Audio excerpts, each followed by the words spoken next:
నమస్కారం. న్యూస్ 9 టీవీకి స్వాగతం. నాగర్ కర్నూలు జిల్లాలో అధికారులు ఆకస్మిక తనిఖీలు కలకలం రేపుతున్నాయి. కొల్లాపూర్ నియోజకవర్గం పెద్ద కొత్తపల్లి మండల కేంద్రంలోని కస్తూర్బా గాంధీ బాలికల విద్యాలయానికి జిల్లా collector Keshav Patil sudden entry ఇచ్చారు.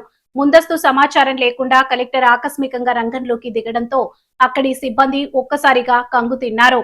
విద్యార్థినులకు ప్రభుత్వం కల్పిస్తున్న సౌకర్యాలు క్షేత్రస్థాయిలో ఎలా అమలు అవుతున్నాయి అనే దానిపై కలెక్టర్ స్పెషల్ ఫోకస్ పెట్టారు. నాణ్యమైన విద్య, పోషక ఆహారం, ఆరోగ్యం మరియు భద్రత వంటి కీలక అంశాలను ప్రత్యక్షంగా పర్యవేక్షించారు.